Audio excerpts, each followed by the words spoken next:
Hi guys, in this video we are going to take a look at computing a triple integral to evaluate the volume of a tetrahedron in the first octant bounded by the plane x plus 4y plus z equal 4. So just to see what this is going to look like, it makes sense to visualize it by using intercepts. So what will happen if I set two of the variables are zeros, and then what will happen to the other one? So for example, if y and z are zeros, then x is going to be 4. So the x-intercept is going to be at 4 over here.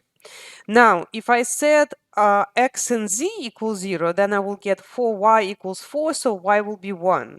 So that would be my y-intercept. And finally, if I set x and y zeros, then I gonna get my z-intercept, which is gonna be 4. So if you want to visualize this thing, you would just join these intercepts by line segments and also imagine that it goes all the way to the origin also. So if you want to see this in a three-dimensional view, I can show you the CalcPlot 3D thing. So let me just make this a little bit larger here. Okay, so what I'm going to do is add a region. And the region, the way you need to do is define the region, the upper curve and the lower curve. So this is saying 2D top, right? So what will happen if we project this tetrahedron onto the xy plane? That's going to be our region on the bottom. Okay, so this is going to be a triangle, right? And so x here will go from 0 to 4. So that will go from 0 to 4. And this triangle, right? So this will be 4 here, and it will be 1 over here. So this is the triangle. In order to figure out the equation of this triangle, you figure out the slope first. So this will be negative 1/4 x, and then plus 1 because 1 is the intercept. So my top is going to be 1 minus 1/4 x. X, right? Okay, and then the 3D top is going to be if I solve this thing for z. So that will become 4 minus x minus 4y. Okay, so now let me go ahead and make this larger so we can see it and then zoom out. So now you can see the tetrahedron, right? So you can see how on the xy plane you have this triangle right here, right? And then you can see, so what we're trying to do is find the volume of this thing, okay? So that's the question. All right, so let's see if we can figure this out. So first of all, we have to set up the limits. So how do we do that? So what we'll do first, and it's going to be actually very easy because the volume, whenever you are evaluating volume of a solid and using triple integrals, that means that you're just evaluating a volume by integrating one. So this will be dz, dy, dx. First, one thing to remember that all lower limits here are going to be 0. So that's just something to remember, and it's not hard to show. The outside limits are also very, very easy because you are just looking at how x is going to change. Because remember, these are x limits here. So this is going to go from 0 to 4. All right. And then what will happen here for the inside, so the inside limit, that's also pretty easy because you need to express your surface in terms of z equals something. So you just solving this for z. And this is going to be just 4 minus x minus 4y. Okay, now the only limit that you could mess up on is the middle limit. The plane is this red, right? The red, like you think of it as a triangle, it's really a plane. But it's going to intersect the xy plane at this line, right? So that line right there is actually part of this plane.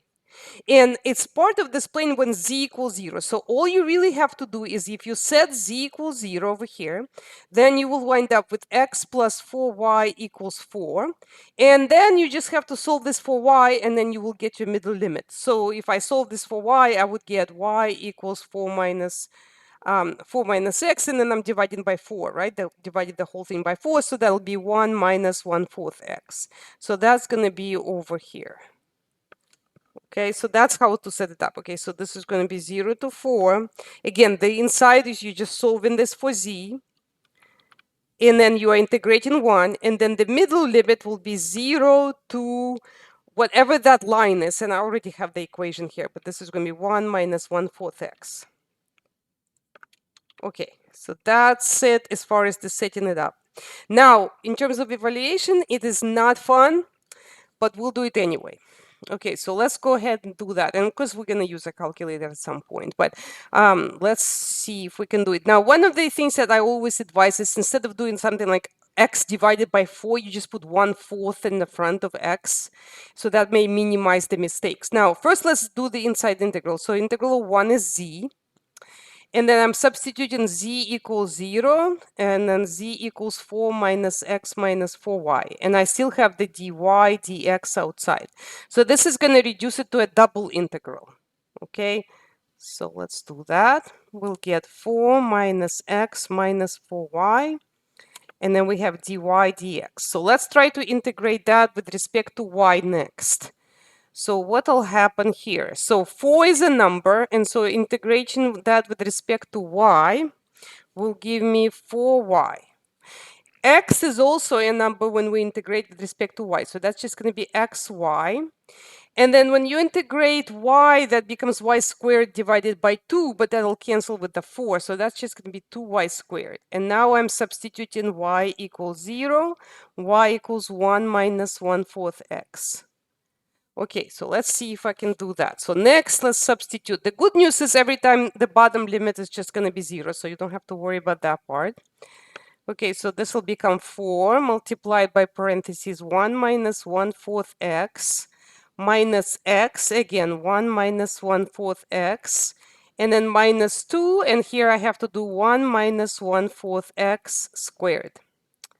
Okay, so let's see if we can simplify this, because for sure you don't want to integrate it until you figured out all the simplifications, combined like terms, and so on. So here I will get 4 minus x. Then over here, distribute that. That'll become minus x plus 1/4 x squared. Minus 2. Now let's think about what happens over here. So a mistake would be to just distribute that square and think this is 1 squared minus 1/4 x squared. That's not correct.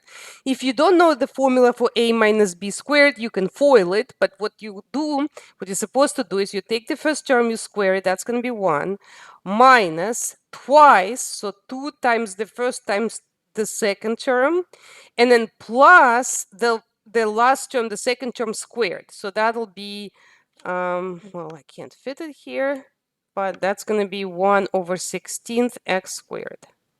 Okay, so that whole thing I'm integrating. So let's see if I can continue evaluating this ugly, ugly thing. So this is going to be, again, 4 minus x plus 1/4 x squared. Now let me distribute that 2 between all the terms. So that'll actually be plus, and 4 with 4 cancel, so that's just going to be plus x, and then minus 1/8 x squared.